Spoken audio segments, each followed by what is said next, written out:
Bukayo Saka shines for England, Luka Modric breaks Scottish hearts, Mbappe asks to leave PSG, Chelsea have a Haaland alternative and a transfer roundup, all coming up on today's OneFootball Daily News. As I'm your host Angelina Kelly, let's get into it.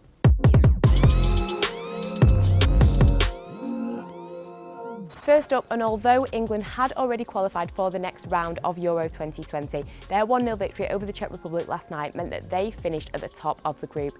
The Czechs didn't really offer too much. They tested Jordan Pickford a couple of times, but of course England got another goal from Raheem Sterling, and the man of the night was Bukayo Saka. England fans have been crying out to see the likes of Jack Grealish and Jadon Sancho featuring for England in this tournament. And whilst we did see Grealish, he was fantastic and was at the heart of Sterling's goal. We saw Jadon Sancho for a little bit as well and he looked good. But like I say, Bukayo Saka was just absolutely phenomenal and has definitely given Southgate some food for thought. The 19-year-old was impressive from the first kick of the ball with some bright creative attacking play and actually had more take-ons than any other Euro 2020 player in the England squad. Every time he puts on an England shirt, he seems to impress, but will Gareth Southgate include him in his next starting lineup? Some people have been frustrated with England's group stage performances. People have felt like it's maybe lacking a little bit of energy, lacking quite a lot of goals, but there are still some positives to take. Of course, we haven't conceded and we finished, like I say, at the top of the group. But what this does mean is that we will be facing France, Germany or Portugal in the next round of the competition.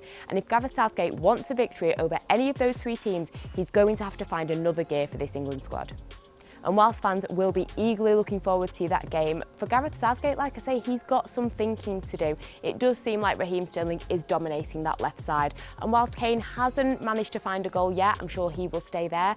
But with Mason Mount seemingly going to be out for this game as he is isolating, of course, will Jack Grealish be starting? Will Southgate go back to Phil Foden or will he stick with Bukayo Saka? You could argue that Saka has taken his opportunities a little bit more than Foden so far in the tournament. And will we be seeing more of Jadon Sancho? I guess we'll just have to wait and see, but regarding who England will be facing from Group F, that will be decided tonight. And speaking of Group F, unfortunately UEFA have rejected Munich's Allianz Arena's bid to light up their stadium with rainbow colours for the match tonight between Germany and Hungary.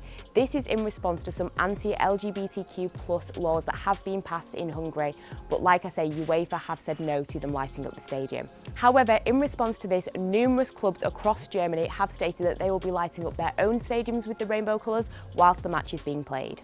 And on that note, as we celebrate Pride Month, make sure that you head to the OneFootball app to check out the range of content that we have, not only supporting members of the LGBTQ+ community in the world of football and beyond, but also highlighting issues such as homophobia and celebrating some of the game's LGBTQ+ icons. Next up, and Scottish hearts were of course broken last night in Euro 2020 as the nation bowed out of the tournament after a 3-1 defeat to Croatia. Croatia on the night was simply the better team, and Luka Modric, he was just phenomenal and proved once again that in the world of football sometimes age is nothing but a number. Of course, Billy Gilmour did not feature for Scotland as he has tested positive for COVID-19, and what this meant is that Scotland were a little bit more exposed in midfield. They were definitely missing him, as of course in midfield Luka Modric was causing numerous problems for the team. Modric was brilliant, 98 passes, 1 goal and an assist, and that goal was absolutely outrageous and Scotland's goalkeeper had simply no chance of saving it. Modric once again came to Croatia's rescue, and the 35-year-old has actually stayed with the team when after the 2018 World Cup, numerous other players like Mario Mandzukic and Ivan Rakitic have departed, and he is still pulling the strings in Croatia's midfield, and it's just brilliant to see. Meanwhile for Scotland, their dreams are unfortunately over. This is now 11 times that they've appeared in major tournaments that they have failed to progress from the group stages of a competition. However, their manager has come out and said it will not be over 20 years that they have to wait to see Scotland perform in another major competition. And I think this is true. I think we'll definitely see more of Scotland, and hopefully this tournament has given them the experience that they needed. And don't forget, you can check out more Euro content not only on the OneFootball app but on the Volkswagen OneHub as well. So make sure you check them out, and if you're watching on YouTube, the links are directly under this video. Our next story takes us to Paris Saint-Germain, where according to Marca, Kylian Mbappe has stated that he wishes to leave the club.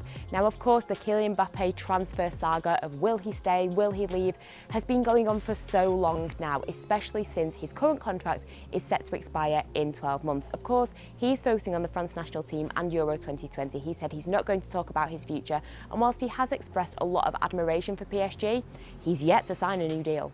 And now, according to journalist Daniel Riolo of RMC Sports, Mbappe has made up his mind and has asked wants to leave the club. He's apparently stated that he doesn't believe in Leonardo's projects anymore and that if he cannot leave this summer, he will simply leave next year on a free.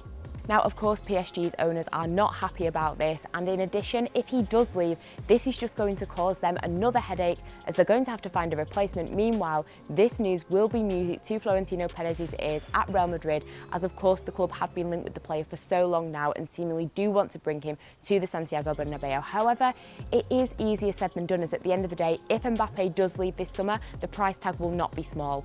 Obviously, because of the coronavirus pandemic, there have been some financial effects on clubs, and will Real Madrid have the money to buy the player? And to add even more drama to this transfer, this news of course comes just a matter of weeks since PSG's president has said that Kylian Mbappe will never leave PSG, they will never sell him, they will never let him go on a free transfer. So yeah, there's a lot of confusion around this as to what is actually going on. I think it's safe to say that we're unfortunately not going to get any answers anytime soon, as like I say, Mbappe is focusing on Euro 2020 and we're going to have to wait until after the tournament, if not even longer than that, to actually find out where Mbappe's future will be. And our final story takes us to Chelsea. Now, it has been no secret that Chelsea are reportedly interested in a new striker. They have been linked with Borussia Dortmund's Erling Haaland, and of course they have been linked with Tottenham's Harry Kane as well. But with both players seemingly going to be quite difficult to get, they are looking at another option in La Liga. Due to the coronavirus pandemic, as I previously mentioned, signing any big names for any club really will be a lot tougher this summer than it normally is. And apparently Thomas Tuchel has realised that it may be quite difficult to get Haaland or Kane. Of course, Erling Haaland, it seems like he could actually just be staying at Dortmund for next season, as of course they did qualify for the Champions League, and it may even be another year before we actually see him depart from the club, if he does depart from the club. And of course, like I say, there's Harry Kane, and reportedly it does seem like Manchester City are the front runners from Premier League clubs to get him to sign on the dotted line. So it does make sense that Chelsea are looking at other options, and the other option is Villarreal's Gerard Moreno. According to Fichajes, the 29-year-old has now come onto Chelsea's radar after his brilliant season with Villarreal that saw him, of course, lift the Europa League title. Now, he's representing Spain at the moment in Euro 2020. He hasn't quite managed to bring the form of Villarreal to the national team just yet. He's still a very talented player, as recently as he's hitting his peak years, his goal tally is just increasing year upon year upon year. So like I say, you can definitely understand why Chelsea are interested. Now, is he on the same level as the likes of Kane or Haaland? In my personal opinion, he definitely isn't, although he's still a great player. He would definitely be a great fallback option for Chelsea, but when you look at some of the names that Chelsea have signed over the last year and the quality of some of those players, I'm not convinced that they are going to give up just yet on getting Haaland or Kane before they look at Moreno. And finally, we have our transfer roundup. This is where I take a look at some of the other news and transfers going on in the footballing world.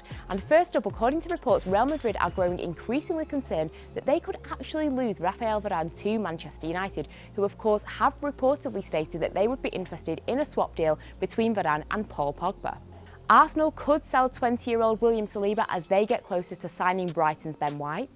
At Barcelona, Francisco Trincao could become one of the casualties at the club since the arrival of Sergio Aguero and Memphis Depay, with Wolves, who of course bought Barcelona's Nelson Semedo, reportedly interested in bringing the player to England. And finally, Rangers and Colombia striker Alfredo Morelos could be departing from the Scottish club, with Porto apparently leading the charge for the 25-year-old signature.